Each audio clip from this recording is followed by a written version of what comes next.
ఓం గంగణపతే నమ. ఐం సరస్వత్యై నమ. శ్రీమాత్రే నమో నమ.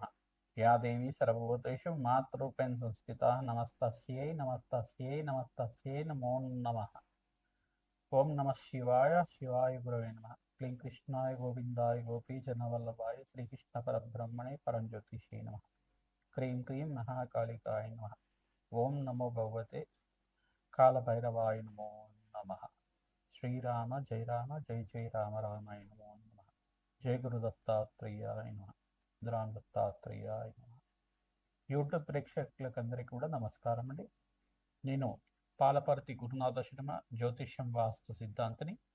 మీకంతా కూడా గోచారీత్యా గ్రహాల యొక్క స్థితిగతి కలియిక వాటి ప్రభావం అంతా కూడా విశ్లేషణ చేయడం జరుగుతుంది. ప్రధానంగా చూసుకుంటే ఈరోజు చెప్పబోయే టాపిక్ ఏంటంటే ఈ యొక్క రాహుకేతు ప్రభావం వల్ల జాతకరీత్యా జన్మజాతక వశాత్తు కొంతమందికంతా కూడా రాహుకేతులు ఈ స్థానంలో ఉంటే కనుక దోషకారిగా ఉంటారు. ఏ స్థానాలు అని చెప్పేసి అంటే ప్రధానంగా చతుర్థ స్థానము, అష్టమ స్థానం అని చెప్పేసి అంటారు. జాతకరీత్యా ఎవరికైతే కనుక ఈ స్థానంలో రాహువు కానీ కేతువు కానీ సంచారం చేస్తూ ఉంటాయి లగ్నవశాత్తు, దాన్నంతా కూడా చతుర్థ స్థానంలో రాహువు కానీ కేతు కానీ సంచారం చేస్తే ఏ లగ్నమైనా ఉండొచ్చు, ఏ రాశి అయినా కావచ్చు, ఎవరైనా కానీ దీనికి ఆ దోష ప్రామాణికం అనేది చెప్పడం జరుగుతుంది. ఏంటిదంటే దానికి చతుర్థ స్థానంలో అయితే కనుక మాతృమూలకమైన పితృశాపం, మాతృమూలకమైన పితృదోషం అని చెప్పేసి అని, మరి అష్టమ స్థానంలో రాహు కానీ కేతువు కానీ సంచారం చేసి ఉంటే దాన్ని స్త్రీ శాపం అని చెప్పేసి అని దాన్నంతా కూడా ప్రామాణికంగా చెప్పడం జరుగుతుంది. ప్రధానంగా చూసుకుంటే ఈ యొక్క అష్టమ స్థానంలో కేతు సంచారం చేసిన, ఈ యొక్క చతుర్థ స్థానంలో రాహు సంచారం చేసిన దాన్ని పితృదోషం కింద అంటారు. మరియు చతుర్థ స్థానం అంతా కూడా మాతృమూలకమైన స్థానం అని చెప్పడం జరుగుతుంది. అష్టమ స్థానం అంతా కూడా దీర్ఘ సుమంగళి యోగము, సౌభాగ్య స్థానము, అష్టమ స్థానం అనేది ఆయుస్థానం అని చెప్పేసి చెప్పడం జరుగుతుంది. ఆకస్మిక ధనలాభాన్ని ఇచ్చే స్థానంగా చెప్తుంది, మరియు ఆకస్మిక ధన వ్యయాన్ని ఇచ్చే స్థానంగా చెప్పడం జరుగుతుంది. కర్మ ఫలితాన్ని అనుభవించే విధంగా చేసే స్థానంగా చెప్తుంది. ఈ యొక్క స్థానాలను బట్టి ఫలితాలు అనేది మారుతూ ఉంటాయి అన్నమాట. ఈ యొక్క లగ్నవశాత్తు మీరు చూసుకోవాల్సి ఉంటుంది. మేషాది ద్వాదశ రాశుల వాళ్ళకి ఇప్పుడు చెప్పబోయే టాపిక్ ఏంటంటే స్త్రీ శాపం కానీ మాతృమూలకమైన పితృదోషం కానీ ఉంటే గనక, మాతృమూలకమైన పితృదోషం కానీ మాతృమూలకమైన మాతృశాపం కానీ ఉంటే కనుక ఈ యొక్క జన్మజాతకంలో మీకు అంతా కూడా ఆలస్య వివాహం అవడం కానీ, లేకపోతే ఆలస్య సంతానం అవుతుండడం కానీ, ఈ యొక్క ఎదుగుదల లేకపోవడం కానీ, వృత్తిలో కానీ ఉద్యోగంలో కానీ ఎంత ప్రయత్నం చేసినా అనుకున్న స్థాయిలో ఎదుగుదల లేకపోవడం, ఆర్థికంగా కుంగిపోవడం, ఆర్థికంగా నష్టపోవడం కానీ జరుగుతూ ఉండడం, ప్రధానంగా ఆస్తి నష్టం పోవడం మీకంతా కూడా జరుగుతూ ఉంటుంది. ప్రధానంగా స్థిరాస్తి అంతా కూడా ఎంత ప్రయత్నం చేసినా కొనుక్కోలేకపోవడం, గృహయోగం అంతా కూడా ఎంత ప్రయత్నం చేసినా కొనుక్కోలేకపోవడం, భూ సంపద అంతా కూడా ఎవరి చేతిలో మీరంతా కూడా నష్టపోవడం అనేది జరుగుతూ ఉంటుంది అన్నమాట. ఎవరి వల్ల అయినా కానీ స్త్రీ శాపం కానీ ఇవన్నీ ఉంటాయి కనుక దీన్ని ప్రామాణికంగా అంతా కూడా జాతకరీత్యా ఉండే దోషాలకంతా కూడా జ్యోతిష సిద్ధాంతాలతోటి మీ జాతకాన్ని అంతా కూడా జన్మ జాతకాన్ని విశ్లేషణ చేయించుకోవాలి. అందుకే ఈ యొక్క కర్మ ఫలితాన్ని అందరూ కూడా అనుభవించే విధంగా ఉంటుంది. కానీ దాన్ని పరిహార సిద్ధాంతం ప్రకారంగా, పరిహార శాస్త్రంలో చెప్పిన విధానంగా, తంత్రశాస్త్రంలో చెప్పిన విధంగా మీకంతా కూడా పరిహారం అంతా కూడా చేయించడం జరుగుతుంది. యజ్ఞ హోమాది కార్యక్రమాలు, దానాలు, గోమాత సేవ, తర్వాత రావి చెట్టుకి వేప చెట్టుకి వృక్షరాచనకి అంతా కూడా ప్రతిరోజు కూడా 27 ప్రదక్షిణాలు చేయడం, అవకాశం ఉంటే కనుక పనస చెట్టుని అంటే పనస మొక్కనంతా కూడా నాటడం, పనస మొక్క దగ్గర ఆమనయ దీపాలను అంతా చేయడం, ఇవి ఎవరైతే కనుక దేవాలయ ప్రాంగణంలో పనస మొక్కని అంతా కూడా నాటుతూ ఉంటారో మీకంతా కూడా సకల గ్రహ దోష నివారణ కలుగుతుంది. పితృశాపం నుంచి, మాతృమూలకమైన పితృదోషం నుంచి కానీ, మాతృమూలకమైన మాతృశాపం నుంచి కానీ బయటపడడానికి ఆస్కారం ఉంటుంది. సర్పదోషము, సర్పశాపం అంతా కూడా కారణం రాహుకేతులు అవుతారు. ఈ యొక్క స్త్రీ శాపం కానీ, మాతృమూలకమైన పితృదోషం కానీ, మాతృశాపం నుంచి బయటపడడానికి కానీ ఎటువంటి పరిహారాలు ఆచరించాలి, ఎటువంటి దోషాలంతా కూడా జన్మజాతకం వశాత్తు, లగ్న చక్ర వశాత్తు మేషాది ద్వాదశ రాశుల వాళ్ళకంతా కూడా వర్తిస్తాయి. రాహుకేతు ప్రభావం వల్ల ఎటువంటి పరిహారం అంతా కూడా చేసుకుంటే అఖండమైన ఐశ్వర్య ప్రాప్తి కలుగుతుంది, వంశాభివృద్ధి కలుగుతుంది అంతా కూడా తెలుసుకోవడం జరుగుతుంది. మేషరాశి జాతకులకి మీ జన్మజాతకంలో కనుక రాహుకేతులు ఈ స్థానంలో ఉంటే కనుక దీన్ని కాలసర్ప దోషం కానీ, లేదు అంటే కనుక ప్రధానంగా అష్టమ స్థానంలో కనుక రాహు ఉండి చతుర్థ స్థానంలో కనుక కేతు ఉంటే దీన్నంతా కూడా స్త్రీ శాపము, మాతృమూలక పితృదోషం అని చెప్పేసి అంటారు. ఈ యొక్క స్థానాలు బట్టి మారుతూ ఉంటాయన్నమాట. ప్రధానంగా ఈ యొక్క అష్టమ స్థానంలో కనుక రాహు ఉండడం, లేదు చతుర్థ స్థానంలో కేతు ఉండడం, ఇట్లాంటి దోషాలంతా కూడా ప్రధానంగా చూసుకుంటే అష్టమ స్థానంలో రాహు ఉంటే కనుక మాతృమూలక ఈ యొక్క మాంగళ్య దోషం అంటారు.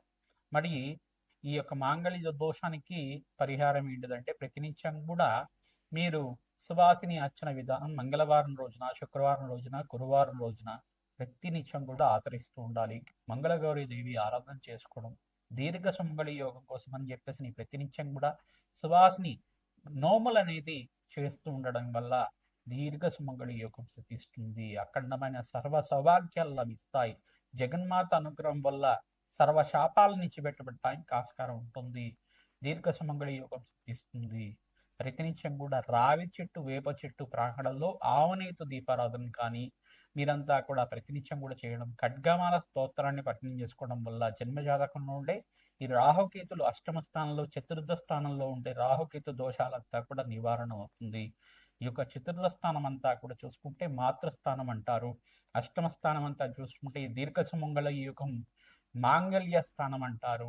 దీని నుంచి బయటపడడానికి, దోష ప్రామాణిక నుంచి బయటపడడానికి అంతా కూడా రాజశ్యామల యజ్ఞాధికృతలు కానీ, ప్రధానంగా చూసుకుంటే శ్రీ సూక్త విధానంగా, జగన్మాత మూలమంత్ర విధానంగా యజ్ఞ హోమాది కార్యక్రమాలు చేయడం, ప్రధానంగా పసుపు కొమ్మలంతా కూడా ఈ యొక్క ముత్తైదులకంతా కూడా దానం చేయడం వల్ల మీకంతా సకల సౌభాగ్యాలు లభించడానికి ఆస్కారం ఉంటుంది.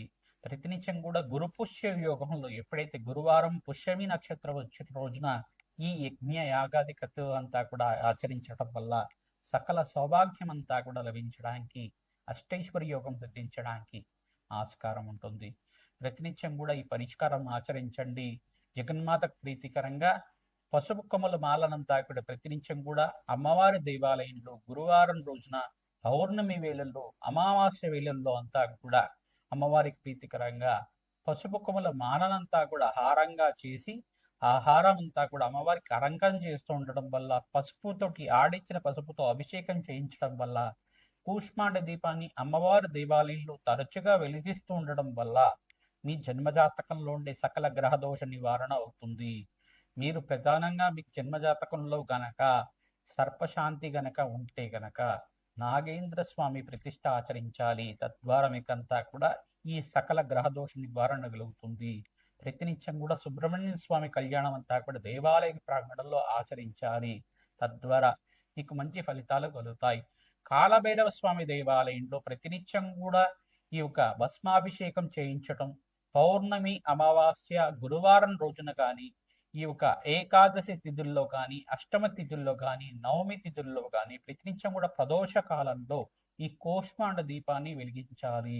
అక్కడ కాలభైరవ అష్టకాన్ని పఠించాలి. ప్రధానంగా ఆవునేతో దీపారాధన చేయడం శ్రేష్టంగా ఉంటుంది. మంచి ఫలితాలు పొందుతారు. శ్రీమాత్రి నమః.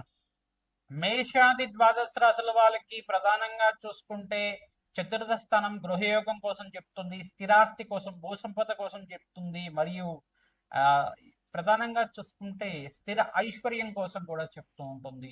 అంటే పితృదేవతలకు ప్రీతికరంగా పితృ ఆర్జితం అంతా కూడా పూర్వీకులు ఆర్జించిన ఈ యొక్క ఆస్తి, స్థిరాస్తి లభించాలన్నా చతుర్థ స్థానము, అష్టమ స్థానం చాలా బాగుండాలన్నమాట.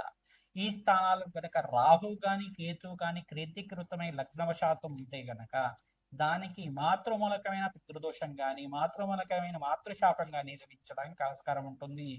ప్రధానంగా అష్టమ స్థానం ఆయుస్థానం అంటారు. దాన్ని అంతా కూడా మాంగళ్య స్థానము, దీర్ఘ సుమంగళి యోగం కోసం చెప్పే స్థానం అని చెప్పేసి అంటారు. స్త్రీలకి విశేషంగా ఈ స్థానాల్లో అంతా కూడా రాహు ఉంటే గనక దీన్నంతా కూడా స్త్రీ శాపం అంటారు. పురుషులకు కూడా స్త్రీ శాపం వర్షించడానికి ఆస్కారం ఉంటుంది. ప్రధానంగా ఈ యొక్క అష్టమ స్థానంలో అంగారకుడు, రాహు కలిసి ఉంటే కనుక దాని మాంగళ్య దోషం అంటారు. అంగారకుడు కేతు కలిసి ఉంటే కనుక స్త్రీ శాపము మాంగళ్య దోషం అంటారు. దీని నుంచి బయటపడడానికి ప్రతినిత్యం కూడా సువాసిని నచ్చని విధానం ఆచరించడం, ప్రతినిత్యం కూడా దేవతా కళ్యాణం ఆచరిస్తూ ఉండాలి. శివపార్వతుల కళ్యాణం పుణ్యక్షేత్రంలో శ్రీశైల ప్రాంగణంలో అంతా కూడా చేసుకోవడం వల్ల సకల దోషాలు సకల శాపాల నుంచి బయటపడడానికి ఆస్కారం ఉంటుంది. సుబ్రహ్మణ్య స్వామి కళ్యాణం అంతా కూడా కృత్తిక నక్షత్రం షష్ఠి తిథి రోజు మంగళవారం వేళల్లో కానీ ప్రతినిత్యం కూడా గురువారం వేళల్లో కానీ ఈ యొక్క కళ్యాణం సుబ్రహ్మణ్య స్వామి కళ్యాణం అంతా కూడా ఆచరించడం వల్ల సకల శాపాల నుంచి బయటపడడానికి సకల దోషాల నుంచి బయటపడడానికి ఆస్కారం ఉంటుంది.